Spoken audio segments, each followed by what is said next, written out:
Como eu estou me sentindo assim, muito bem cuidado mesmo, viu? E Fabiano também pode dizer o mesmo. O irmão Fabiano, ele é um dos líderes do nosso ministério de casais lá em Bodocongó, né? E ele também daqui a pouco vai poder compartilhar um pouquinho do que ao longo desses 10 anos, o ministério de casais, nós estamos funcionando bem já há uns 10 anos, né? E ele, durante todos esses 10 anos, tem estado lá de dentro. Daqui a pouco ele compartilha um pouquinho, tá bom? Nessa manhã a gente tem a proposta aí de compartilhar o testemunho do que o Senhor, ao longo desses 14 anos, tem feito lá na nossa igreja. Tivemos 4 anos como congregação e 10 anos, completamos agora, final do ano, 10 anos de igreja organizada. Então, juntando tudo, 14 anos. Uma igreja que começou eu, minha esposa e o que eu chamo até hoje, carinhosamente, de os meus catarrentinhos. Até hoje eu chamo eles de os meus catarrentinhos. Uns meninos que quando nós chegamos na igreja, eles ficavam jogando bola no meio da rua, né? E aí nós íamos começar a nossa reunião e eu mandava minha esposa dar um grito lá, grita lá fora para o menino entrar. Ela ia lá fora, olha o culto! Aí lá vinha os guris correndo, né? E a maioria tinha uma moda lá, Patrícia. A maioria com cabelo verde. E aí eu perguntava para o menino, por que a maioria de vocês vem aqui para o culto, né? Com o cabelo verde. Aí eles faziam assim, pastor, eu não sei. Falava, vai ali no banheiro, lava a mão, tira esse catarro da cabeça e vem para o culto. E assim nós começamos a igreja. Eu, minha esposa e os catarrentinhos. 14 anos depois, nós temos uma igreja de 200 membros. Temos uma igreja hoje, né, o templo, até onde nós já construímos, estamos comportando umas 350 pessoas e temos já toda uma preparação para uma galeria onde vamos comportar mais umas 150, 200 pessoas. Estamos construindo um templo para 550 pessoas, mais ou menos. Uma igreja que começou com catarrentinhos.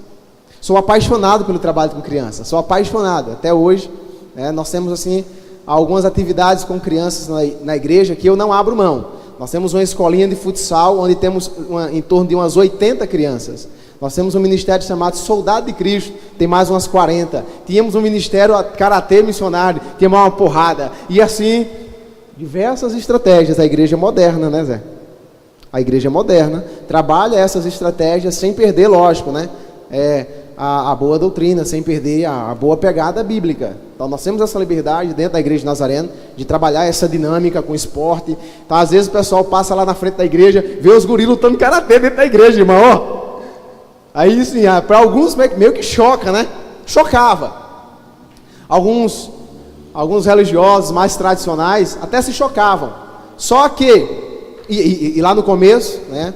Eles criticavam assim o trabalho, criticavam, como é que pode? Dentro da igreja lutando karatê, esse pastor aí, às vezes optava um bermudão e ia para o meio da rua jogar bola com a gurizada.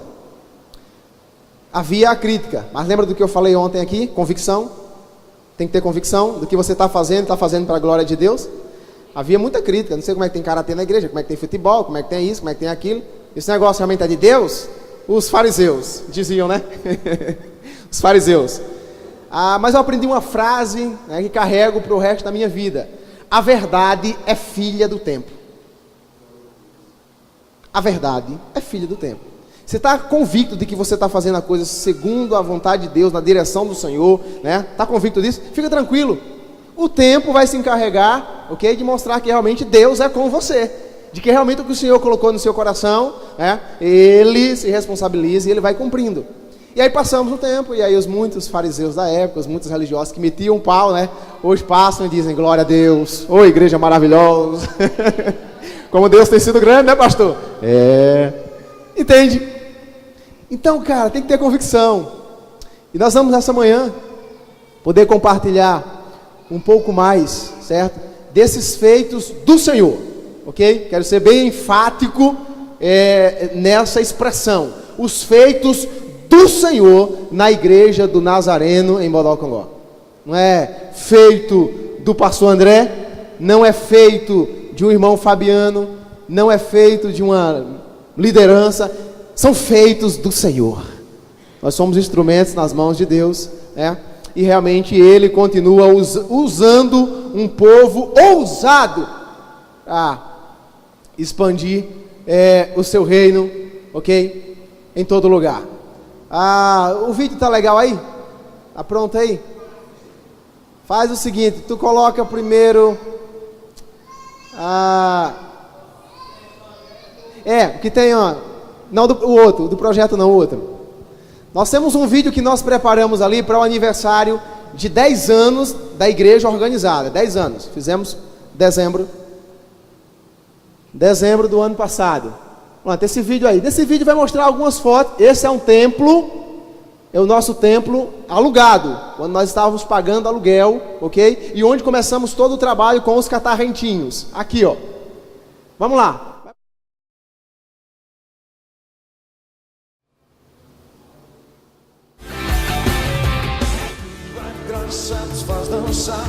Abre esse catarrento. Dançaremos gratos por teu amor. Tua glória nos faz cantar por toda a terra, te exaltar. Glória a ti, Senhor. Esse é o terreno que ganhamos. A tenda que levantamos. Passamos 3 anos debaixo dessa tenda. Por te conhecer, diz igreja. E seremos geração que dança por causa da sua misericórdia, Deus. Misericórdia, Deus. E seremos. Aí já o templo sendo erguido.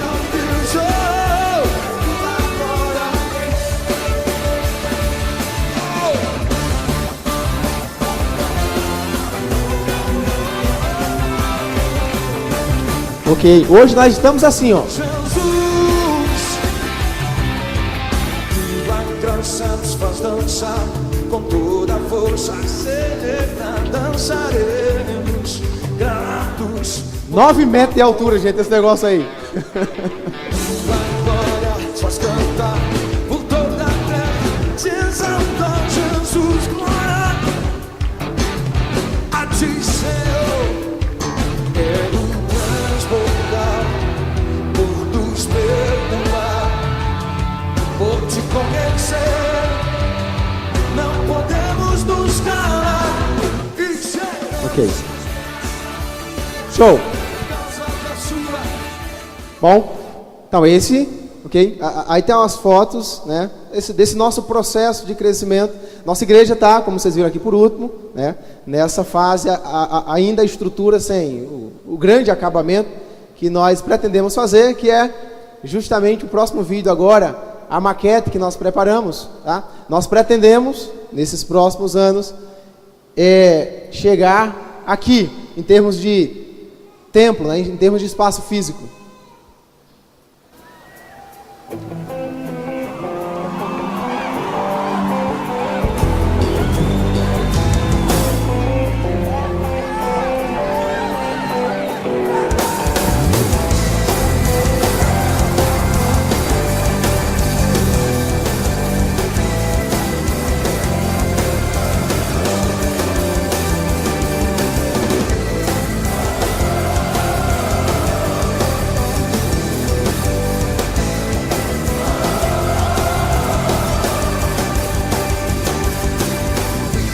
vem sobre nós com a chuva, faça as águas subirem neste lugar, libera o teu rio sem medida, vem tuas águas agitar, vem sobre nós com a chuva. Faça as águas subirem nesse lugar, libera o teu rio sem medida,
Boa, boa.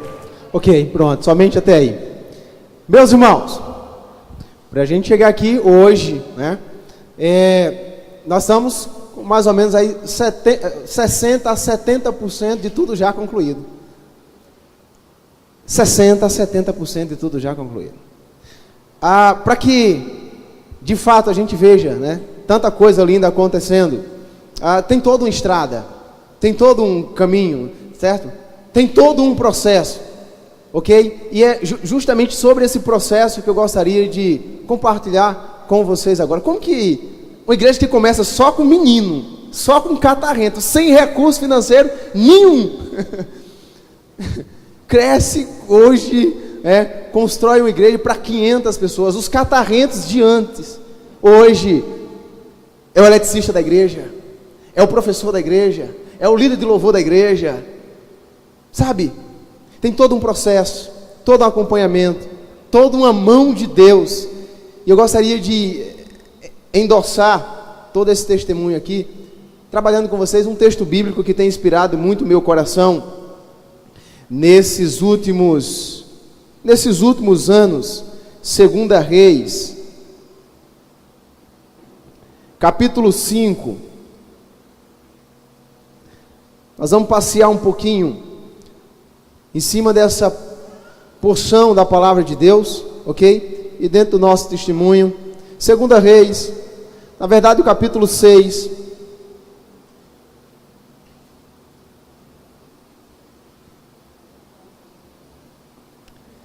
capítulo 6, versículo do 1 em diante.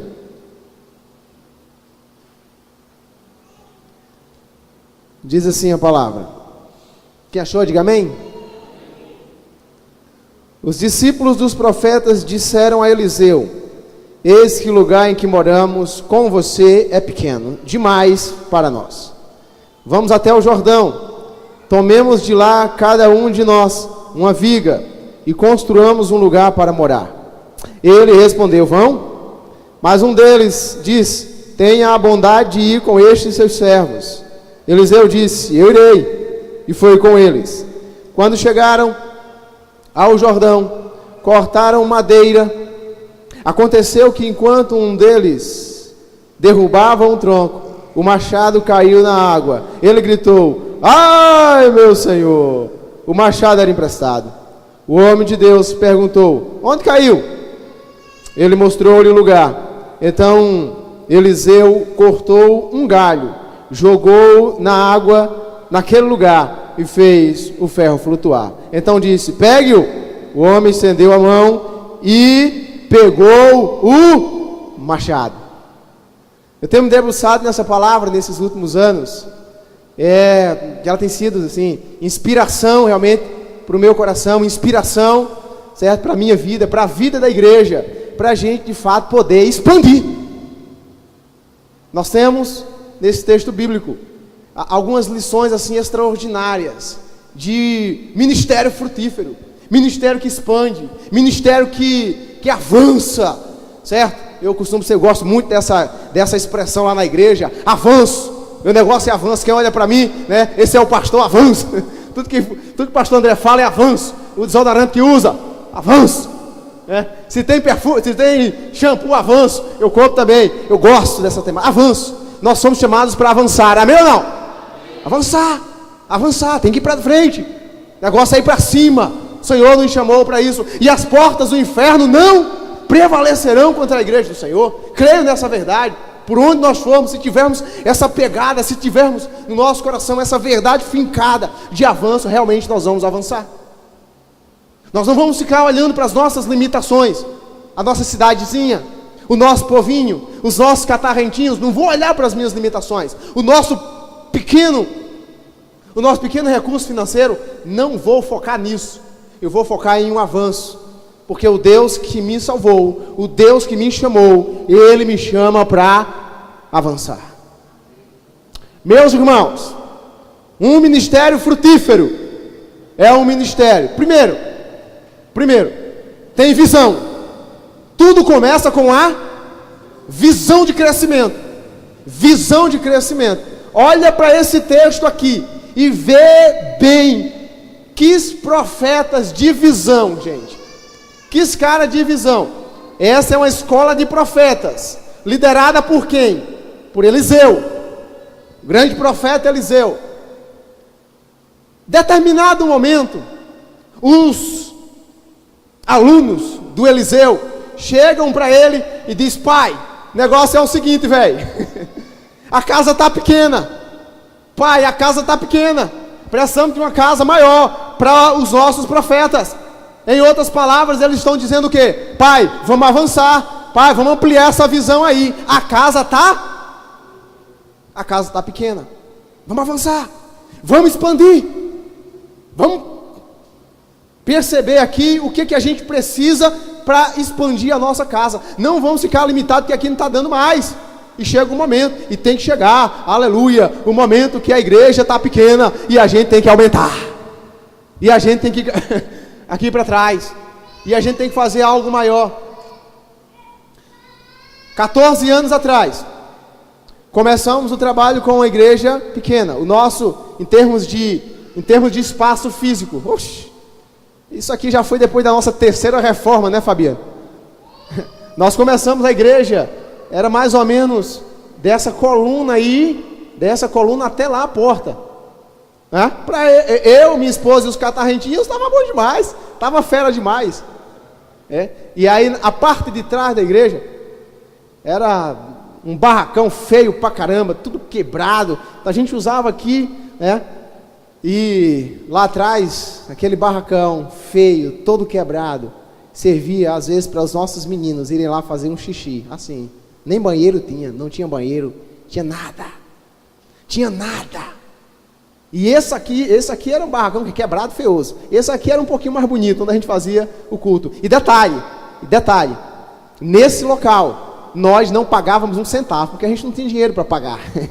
Já era um irmão que ajudava, um vereador da cidade, que cedeu esse espaço para minha esposa dar aula de alfabetização durante a semana, segunda a sexta, ok? E aí sábado e domingo a gente usava o prédio para os cultos.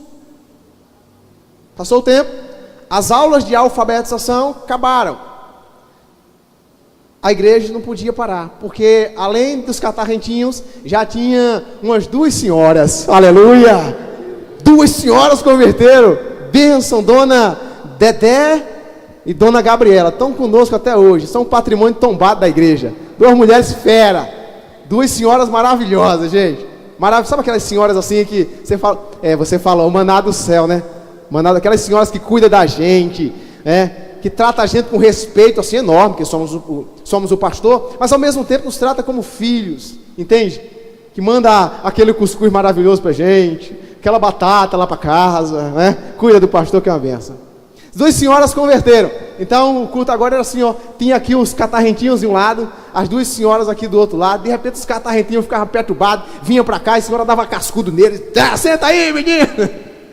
E era aquela pegada na igreja, e a igreja crescendo assim, gente, de maneira maravilhosa. Uma alegria, entendeu? O entusiasmo do pastor. Eu hoje ainda sou novinho, tenho 36. Na época eu tinha 22 anos, gente, 22 anos. Eu estava pegando fogo. Eu tinha parado de jogar futebol para ser pastor. A mãe do pastor Paulo, né, torcedora do esporte, doente. Ontem ela falou assim: pastor, o senhor jogou no Náutico. Intriga aqui, não somos mais amigos não. Brincadeira. O senhor jogou no Náutico. Joguei no Náutico lá em Recife. Parei de jogar bola, gente, porque o Senhor me chamou. Lembra da convicção? A convicção de vocação? O Senhor me chamou de cara, eu largo tudo, eu vou ser pastor. Então um ex-jogador, agora pastoreando um monte de gurizinho e 2 senhoras. Mas pensa numa alegria, gente. Mas pensa numa alegria do meu coração. Uma alegria que nunca o futebol me trouxe. Nunca. A alegria de ser pastor. E essa alegria, cada dia só aumenta. Eu sou apaixonado pelo que faço, apaixonado pelo ministério pastoral. E aí a igreja crescendo nessa dinâmica, né? Lembro-me que nessa época eu tocava violão, né? Não tinha ninguém que tocasse na igreja, então eu passei na igreja tocando violão, acho que uns 2 anos, eu tocava 4 hinos, gente. Durante os 2 anos era 4 hinos, Veja que é uma igreja apaixonada pelo Senhor Jesus. Entendeu? Apaixonada. Todo culto, os irmãos já sabiam quais eram os 4 hinos que eu ia tocar. Eu só mudava a sequência, entendeu? Começava assim, no sábado, tinha culto no sábado e no domingo. Então os irmãos já sabiam, no sábado era os que confiam no Senhor, entendeu? A sequência era essa, tal, e no domingo eu invertia, de trás para frente. E os irmãos, era aquela alegria, aquela pegada, porque Deus estava no lugar. E criando, e a gente procurando crescer, fazer uma boa base. Igreja frutífera, igreja que tem visão e desde o começo trabalha uma boa base, gente. Entende? Muitas vezes eu vi chegar ali na porta da igreja uns crentes assim meio espirituosos tal, e dizendo que quer me ajudar, mas eu percebia que era só zoeira, era só para perturbar o ambiente. E o Senhor, manda embora esse doido. Gente para perturbar aqui, falar mal dos meus catarrentos, que quisesse arrumar briga comigo, falasse mal dos catarrentos. Pastor, esse menino mal educado, mas são meus. Suma daqui, são meus meninos, um carinho enorme. Por quê? Esses meninos, eles vinham de uma comunidade muito, mas muito sofrida, cara. Lembro-me como hoje, varão. Nós fizemos um dia uma homenagem aos pais, dia dos pais na igreja. Os meninos nesse dia chegaram todos tristes na igreja. Os meninos sempre vinham alegres, aquela festa e tal, mas nesse dia todos tristes. Aquilo. E aí quando a professora da escola dominical deu um bombonzinho para eles darem ao pai, lá veio os meninos tudo e me dá o bombom. Falei, gente, o que foi? Eu não tenho pai não, pastor. E tu? Eu também não tenho não. E tu? Eu não sei nem quem é meu pai, pastor. Alguns levantavam, davam a mãe. Então os meninos sem base familiar, uma doideira, gente. Uma doideira. Então Deus disse, ama esses meninos.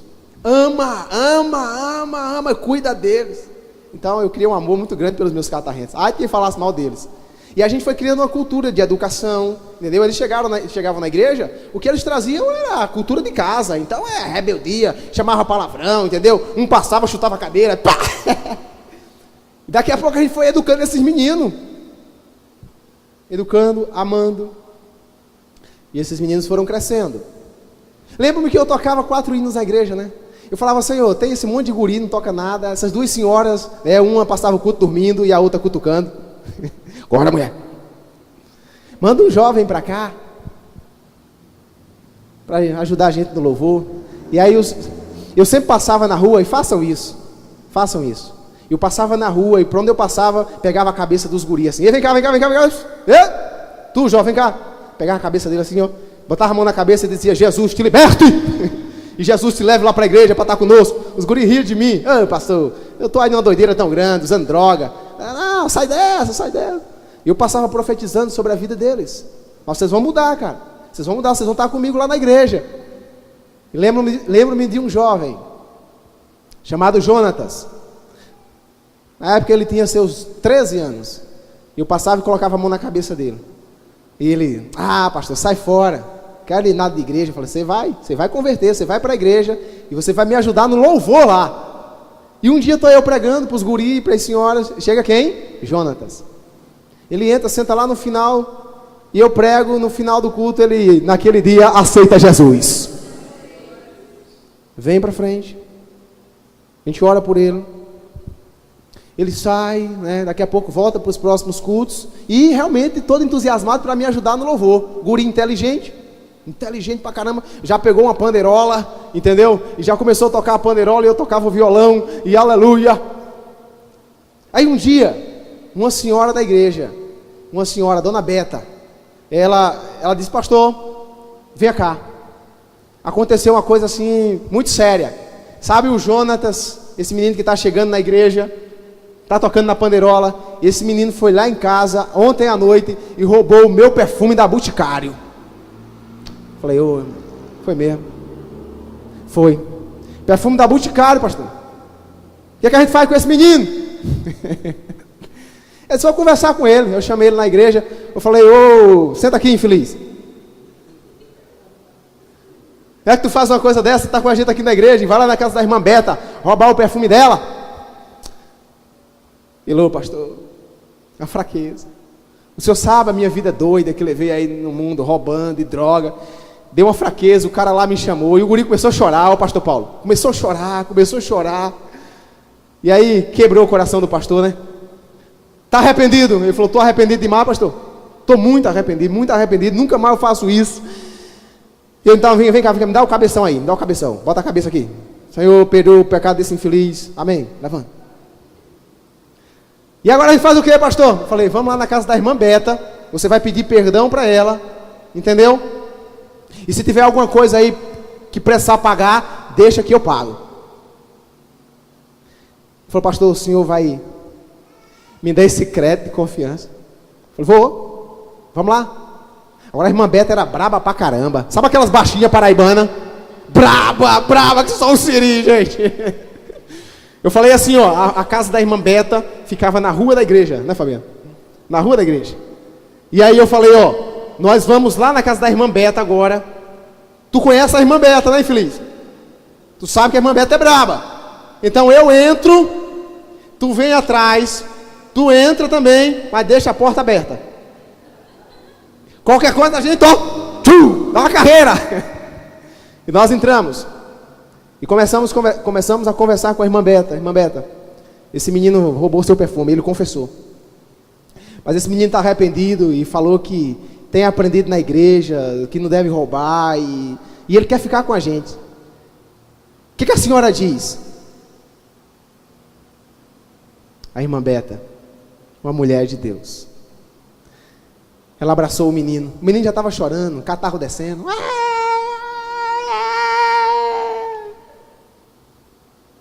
Abraçou ele, limpou o catarro, limpou o choro. Isso, menino, tu sabe que nossa igrejinha é pequenininha, mas o nosso pastor ensina a gente a se amar, cuidar um do outro. Faça isso mais não. Faça isso não. E o que aconteceu, esqueça, e você está com a gente. Nós estamos juntos, nós vamos cuidar de você. Um ambiente de amor. Lembra que eu falei? Um ambiente de amor. As velhinhas cuidando dos jovens, e os jovens tendo um processo de respeito, de amor pelas senhoras. Rapaz, a irmã Beta se tornou uma mãezona do Jonatas, uma mãezona. Tudo que ele precisava, ela estava lá, entendeu? Dava um trocado para ele, tal, limpa esse mato aqui de casa, e ele limpava, e ela ajeitava ele, e ele foi crescendo. Jonatas, foi crescendo na igreja.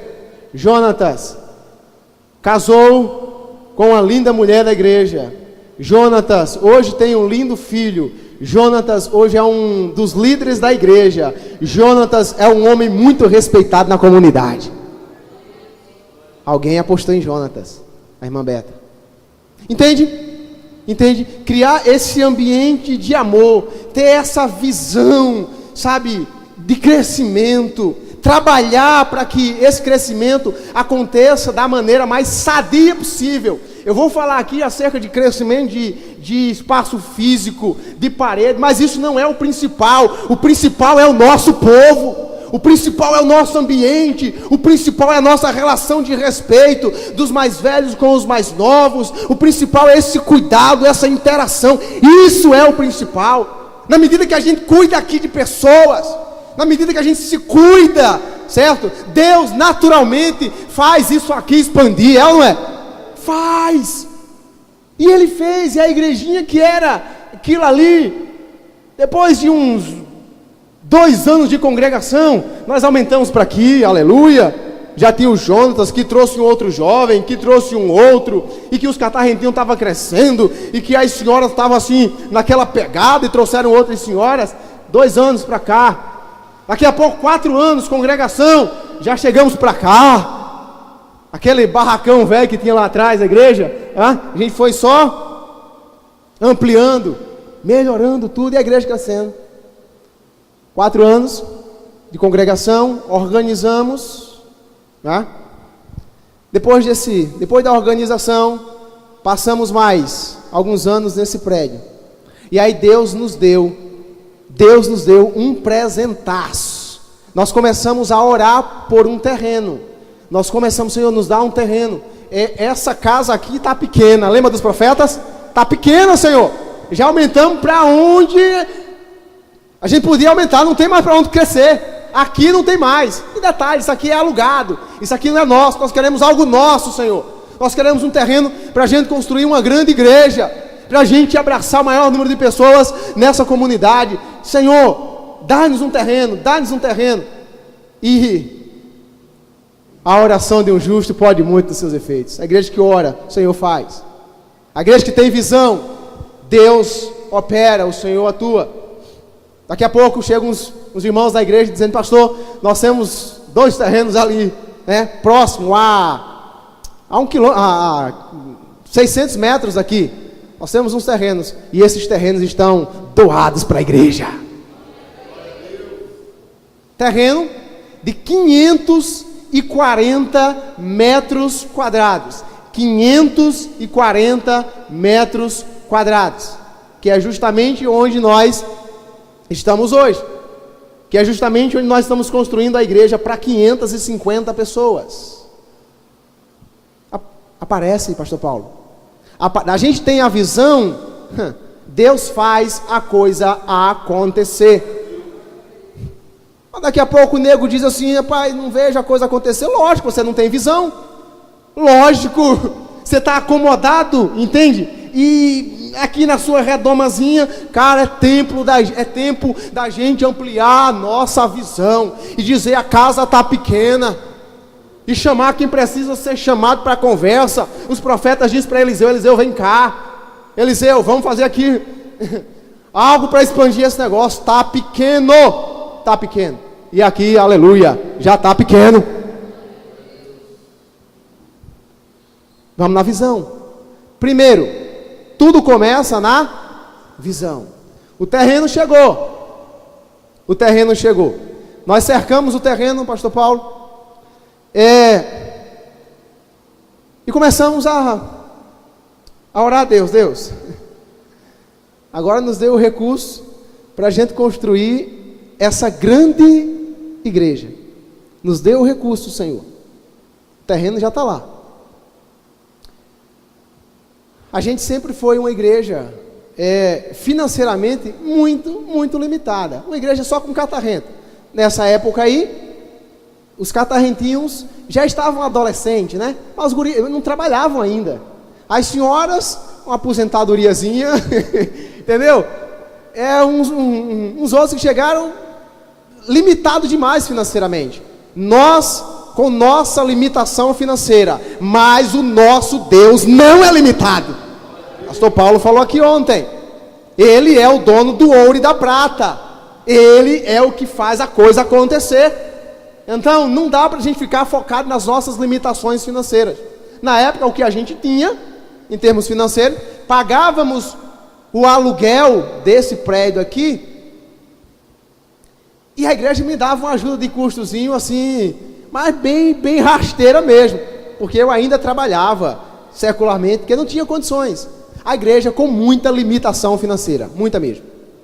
Mas o Deus que nos dá a visão é o Deus que pouco a pouco vem trazendo o recurso financeiro também.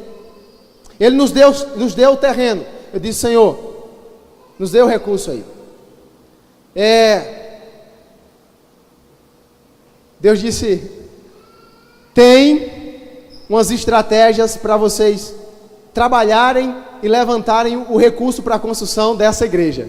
Gente, vem o segundo ponto aqui, presta atenção. O primeiro ponto para um ministério frutífero é visão. O segundo ponto para um ministério frutífero é trabalho. Não dá para ficar só na visão, só no sonho. Tem que regaçar a manga e cair em campo. Quem entende diz amém. Amém. Tem que trabalhar. Tem que ir para cima. Tem que entender qual é a direção que Deus está dando para levantar recurso. Tem que entender. Trabalho. Olha para esse texto aqui. Presta atenção. No texto diz que os caras falaram com Eliseu, verso 2: E disseram assim, ó, vamos até o Jordão, tomemos de lá cada um de nós uma viga e construamos um lugar para morar. Presta atenção. Primeiro os caras identificaram o quê? O lugar está pequeno. E segundo, os caras disseram o quê? Vamos trabalhar, pai. Pai, nós vamos lá no Jordão, vamos cortar umas lenhas lá, vamos botar para gerar, vamos trabalhar para levantar esse negócio aqui. Os caras tinham pegada, pastor Paulo. Os caras não eram daqueles pastores só sonhadores, não. Tinham pegada, vamos lá, vamos buscar lenha. E aí Deus começou a nos dar as estratégias para construir esse templo para 550 pessoas. Pagar aluguel e construir esse templo, que desafio, hein, gente? Pagar aluguel e construir esse templo, que loucura. Primeira visão, primeira estratégia que Deus nos deu. O terrenão já estava lá, limpo, a gente já tinha feito todo o muro, né?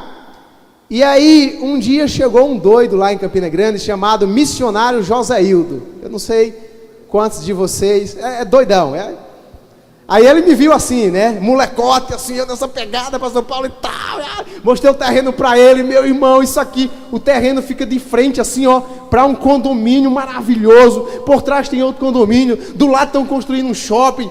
Cara, ele falou, meu irmão, que localização para a igreja, que coisa extraordinária, que terreno grande. E ele disse, pastor André, qual é o projeto de construção aqui? Eu falei, é essa aqui. Ele disse, cara, para chegar aí na construção, né, desse grande templo, pagando aluguel é muito desafiador. O que é que você pode fazer? Você pode, agora, né, preparar umas tendas, ó, e colocar umas tendas aqui nesse terreno, constrói aqui atrás uma salinha para guardar som, guardar cadeira, faz os 2 banheiros, e aqui, ó, uma tenda, e começa a fazer os cultos debaixo da tenda, e sai do aluguel. Na época nós pagávamos quase R$1.000 de aluguel. E eu pensei, cara, igreja debaixo das tendas, voltando às nossas origens, né? A igreja de Nazareno, 110 anos atrás, vamos fazer 111, começamos debaixo de tendas. Vamos voltar às nossas origens? Vamos voltar às nossas origens. E aí eu trouxe essa palavra para a igreja, né, Fabiano? Pessoal, nós vamos nos preparar para nesses próximos meses sair desse prédio aqui alugado, vamos lá para o nosso terreno. O pessoal falou, pastor, como? Vamos botar umas tendas e vamos cultuar o Senhor debaixo de tendas. E assim fizemos. O missionário Joséildo, ele nos ajudou assim de maneira extraordinária. Ele veio de São Paulo, ele trouxe, né, as lonas, ele conseguiu um recurso financeiro lá para a gente comprar estrutura de ferro, preparou as tendas, gente, e aí entramos para debaixo das tendas. Passamos 3 anos e meio. Pastor Paulo foi lá com mais uns 2 irmãos aqui, não foi? Mais uns 2 e 3 irmãos. Foi lá numa reunião de homens de honra. Nós estávamos debaixo das tendas, felizes pra caramba, felizes, realizados, porque agora não pagávamos mais aluguel, estávamos debaixo já no nosso terreno, debaixo daquelas tendas, e a igreja crescendo. Nós estávamos nesse prédio alugado, nesse prédio nós tínhamos em torno de 100 pessoas, mudamos lá para as tendas. Na mudança, meses depois, já houve um crescimento assim exponencial na igreja. De 100 já subiu para umas 150 pessoas. O pessoal passava, que igreja é essa? Igreja das tendas. E chegava, ia caindo na graça, e a igreja foi crescendo debaixo das tendas. Um tempo glorioso para a igreja. Nesse tempo nós vimos, né, aquela paixão dos irmãos de começar um culto, todo mundo trazia sua cadeirinha, ia lá atrás no quartinho, entendeu? A cadeira estava lá guardada, todo mundo ia lá, pegava sua cadeirinha, botava aqui, terminava o culto, pegava a cadeirinha, jogava nas costas, levava para lá. Pessoal do louvor, foi maravilhoso. Tem a galerinha de louvor que é muito muito popstar, não tem gente assim, os caras do louvor, que chega só para tocar e... Falei, ó, quem quiser tocar no louvor aqui, todo culto tem que carregar caixa, entendeu? Caixa de som, bateria, bota lá no quarto, tira, bota. É até um processo de educação para os meninos, de humildade. O pessoal do louvor, 3 anos e meio, tira som, bota som, tira som, bota som. A igreja tira cadeira, bota cadeira. E o pessoal chegava e ficava assustado. Pastor, como é que vocês botam 200 cadeiras aqui? Como é que vocês botam esse som? Tira todo dia. Nos acostumamos com isso. E tínhamos o prazer de fazer isso, porque sabíamos que estávamos fazendo para o Senhor. Amém? Amém? E quando chegavam os crentes lá na igreja assim meio fricote, porque tem uns crentes meio fricote, né? Pegar a cadeira não, mas então pega não, então suma, que aqui a nossa pegada é essa. Nossa pegada é essa. Simplicidade, humildade, entendeu? Nós vamos ter um tempo maravilhoso, mas por enquanto é isso aqui que a gente tem. Quem gostar, gosta. Quem não gostar, assuma. Porque tem gente da igreja que gosta de ser paparicada, gosta de ser... A poeira passou na igreja, então limpe. A gente pode estar acostumando demais uns crentes assim meio... Não pode não, irmão. Na simplicidade. E a gente foi crescendo nessa simplicidade. E trabalhando. Debaixo dessas tendas, presta atenção.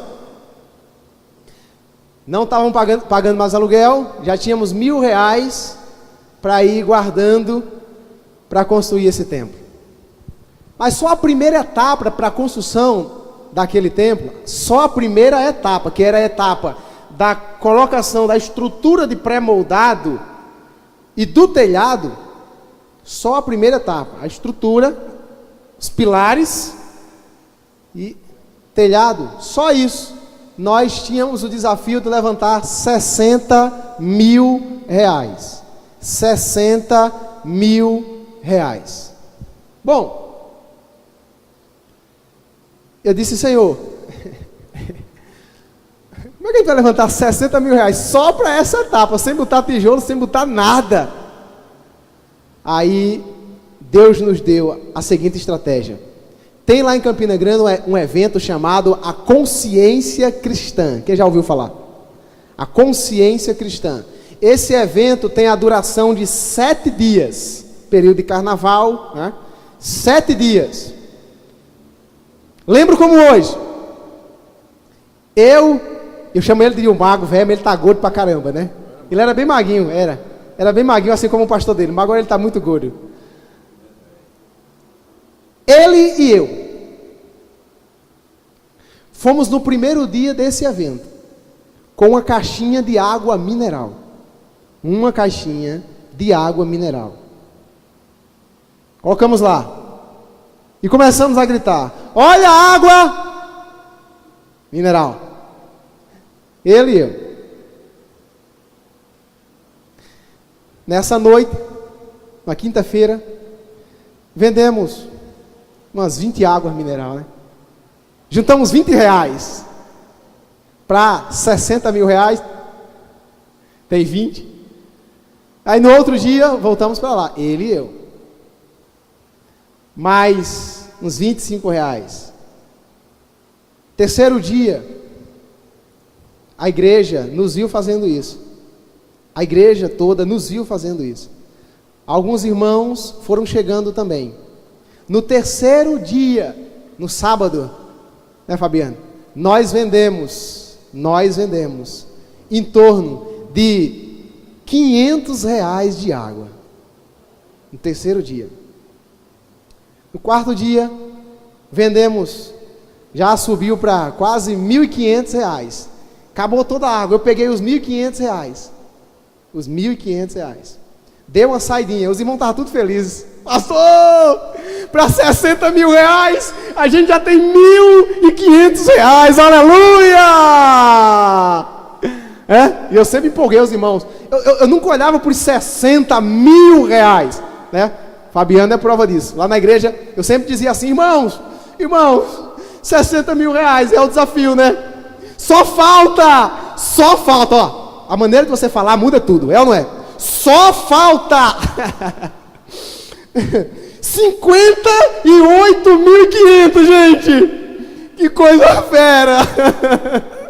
1.500 já arrumamos. Só falta. A maneira de você falar muda tudo, gente. A gente às vezes não arruma muita coisa na igreja, porque a gente 60 mil reais. Pode ficar assustado, não é? É muito dinheiro, pastor? É nada. Só falta 58.500. Aí eu peguei os 1.500 reais, dei uma saidinha, os irmãos estavam tudo vibrando lá, aleluia, oh glória a Deus. Eu peguei os 1.500, daqui a pouco voltei com um caminhão de água, gente.